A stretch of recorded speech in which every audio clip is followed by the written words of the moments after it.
Hello guys, my name is Sharon. ഞാൻ സംസാരിക്കാൻ പോകുന്നത് വീണ്ടും SFIനെ കുറിച്ചിട്ടാണ്.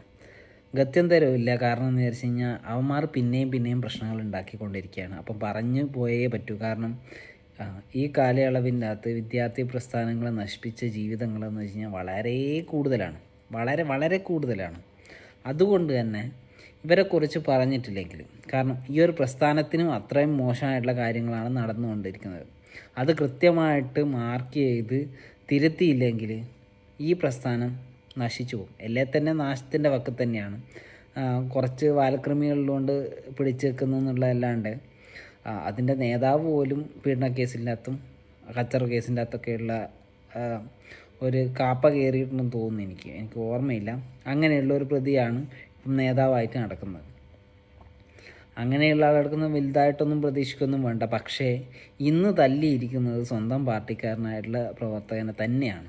അതും ഒരു ഭിന്നശേഷി ആയിട്ടുള്ളൊരു വിദ്യാർത്ഥിനെ. അത് നടന്നിരിക്കുന്നത് തിരുവനന്തപുരം യൂണിവേഴ്സിറ്റി കോളേജിലാണ്. ശരിക്കും പറഞ്ഞാൽ യുവന്മാർക്ക് എന്തിൻ്റെ കടിയാണെന്ന് എനിക്ക് മനസ്സിലായില്ല. ചില രാജ്യങ്ങളുണ്ട്, അത് അഫ്ഗാനും പിന്നെ പാകിസ്ഥാനൊക്കെ പോലെയുള്ള പശ്ചിമേഷ്യയാണെന്ന് തോന്നുന്നു. ആ പ്രദേശങ്ങളിലെ പശ്ചിമേഷ്യയാണോ അല്ലെങ്കിൽ ആ ഏഷ്യൻ കൺട്രീസിൻ്റെ അകത്തുള്ള ചില രാജ്യങ്ങൾക്ക് ചെറിയ പ്രശ്നമുണ്ട്. അവർ പിന്നെ വേറെ ഏതെങ്കിലും ഒരു മതവിഭാഗം ഉണ്ടെങ്കിൽ അതിനെതിരെ പിന്നെ പ്രൊട്ടസ്റ്റ് ചെയ്ത് കലാപങ്ങൾ ഉണ്ടാക്കി അവരെ അടിച്ചമർത്തി ഇല്ലാതാക്കി കഴിഞ്ഞ് കഴിഞ്ഞാൽ അവർക്ക് പിന്നെ ആ ശൗര്യം തീർക്കാൻ വേറെ ആരെങ്കിലും കിട്ടിയേ പറ്റും. അപ്പം പിന്നെ തമ്മിൽ തല്ലാവും. ഏതെങ്കിലും ഒരു ഇത് പറഞ്ഞു കഴിഞ്ഞിട്ട് തമ്മിൽ തന്നെ തല്ലും. ഇതൊക്കെയാണ് ശരിക്കും പറഞ്ഞു കഴിഞ്ഞാൽ പാകിസ്ഥാനിൽ ഇതിൻ്റെ അകത്തൊക്കെ നടക്കുന്നത്. അതേ പ്രശ്നം തന്നെയാണ് ശരിക്കും പറഞ്ഞു കഴിഞ്ഞാൽ ഇന്ത്യയിലെ കേരളത്തിലെ SFIൻ്റെ ഉള്ളിൽ നടക്കുന്നത്.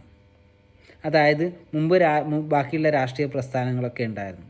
ആ രാഷ്ട്രീയ പ്രസ്ഥാനങ്ങൾ അതിൻ്റെ ഉള്ളിലേക്ക്, ആ ക്യാമ്പസിൻ്റെ ഉള്ളിലേക്ക് വരുമ്പോൾ അവരെ തല്ലി ആ ഒരു പിന്നെ സ്ട്രെങ്ത്ത് കാണിച്ചിരുന്നു. പിന്നീട് ഈ സ്ട്രെങ്ത്ത് ആരുടെ നെഞ്ഞത്ത്, അവരില്ലാതായി കഴിഞ്ഞാൽ ആരുടെ നെഞ്ഞത്ത് കയറണം എന്നുള്ള കാര്യം അവർക്ക് തിരിയാതാവും. പിന്നെയാണ് ആ ഒരു ഇതിൻ്റെ അകത്ത് തന്നെ അവർക്ക് ഓരോരോ സ്വന്തം പാർട്ടിയിനുള്ളിൽ തന്നെ ഓരോരോ കുറ്റങ്ങളും കാര്യങ്ങളും കണ്ടെത്തി അവരുടെ പ്രവർത്തകർ തന്നെ തല്ലിച്ചതക്കുന്നൊരവസ്ഥ. ഞാൻ മുന്നേ ഒരു ദിവസം പറഞ്ഞിട്ടുണ്ടായിരുന്നു ITയിൽ നടന്ന സംഭവങ്ങൾ. അതേ പ്രശ്നം തന്നെയാണ് ശരിക്കും പറഞ്ഞു കഴിഞ്ഞാൽ തിരുവനന്തപുരത്തെ കോളേജിലുണ്ടായിരുന്നത്. അപ്പം ഏത് പ്രദേശമായി കഴിഞ്ഞാലും ഈ പൊളിറ്റിക്സിന് ഒരു മാറ്റമില്ല. എങ്ങനെയാണോ അത് തന്നെയാണ് എല്ലായിടത്തും ഒരേപോലെ പ്രവർത്തിക്കുന്ന ഒരേ പ്രസ്ഥാനം. എങ്ങനെയെങ്കിലും പിള്ളേരുടെ ജീവിതം നശിപ്പിക്കണമെന്ന് വിചാരിച്ച് നടക്കുന്ന കുറേ കഴുതകളുണ്ട് ഈ പ്രസ്ഥാനത്തിൽ. അതുതന്നെയാണ് ഇതിൻ്റെ ഏറ്റവും വലിയ പോരായ്മയായിട്ട് കാണുന്നത്. ഇവരെ മാറ്റി നിർത്തിയിട്ടില്ലെങ്കിൽ ബാക്കിയുള്ള പ്രവർത്തനം കൂടി വെറുത്തു പോകും. കാരണം ഇന്ന് ആ ചെക്കനെ മർദ്ദിച്ചു. ശരിക്കും അവരുടെ മുന്നിൽ, SFIയുടെ മുന്നിൽ കുറച്ച് ദിവസം മുന്നിൽ കാണുമ്പോൾ SFI എന്നുള്ള രീതിയിൽ നിന്നിട്ട് പുറത്ത് പോയി കഴിഞ്ഞാൽ, ആ യൂണിവേഴ്സിറ്റി കോളേജ് വിട്ട് കഴിഞ്ഞാൽ ആ പാർട്ടിയെ പുച്ഛിച്ച് തള്ളുന്നതും അല്ലെങ്കിൽ പിന്നീട് അങ്ങോട്ടേക്ക് പ്രവർത്തിക്കണ്ട എന്നുള്ള ഒരു മനോഭാവം ക്രിയേറ്റ് ചെയ്യാനും ഈ ഒരു പ്രവർത്തനങ്ങളൊക്കെ കാരണമായിട്ടും വരും. അപ്പം കാലാകാലങ്ങളായിട്ട് പറഞ്ഞുകൊണ്ടിരിക്കുന്നതാണ്, നിങ്ങൾ തിരുത്തണം. അത് നേതാക്കൾക്ക് കുറച്ച് ബോധമുണ്ട്. 4-5 വാൽക്രിമികളെ പോലത്തെ നേതാക്കൾ വെച്ചിട്ട് കലാപങ്ങളിലെ കുറച്ച് ശൗര്യമില്ല ആടെയുടെ കാണിച്ചോട്ടെ എന്നുള്ള ഒരു മനോഭാവമാണെങ്കിൽ ഇല്ലാതെയാവും. ഇന്ത്യയിൽ നിന്ന് എങ്ങനെയാണോ ഈ പ്രസ്ഥാനം കേരളത്തിലേക്ക് ചുരുങ്ങിപ്പോയത്, അതേപോലെ തന്നെ അതേ അവസ്ഥയിലേക്ക് ഈ പ്രസ്ഥാനം മുന്നോട്ടേക്ക് പോയി നശിക്കും. അതുകൊണ്ട് തന്നെ എല്ലാ പ്രസ്ഥാനങ്ങളും കുറച്ചെങ്കിലും ബാക്കിയുണ്ടാവണം. എന്നാലേ ഒരു സന്തുലിതമായിട്ടുള്ള ഒരു പൊളിറ്റിക്സ് കൃത്യമായിട്ട് നടക്കും. അതിൽ BJPയും വേണം, കോൺഗ്രസും വേണം, CPMഉം വേണം. എന്നാലേ കൃത്യമായിട്ടുള്ള പ്രതിപക്ഷവും കൃത്യമായിട്ടുള്ള ഭരണപക്ഷവും ഉണ്ടാവും.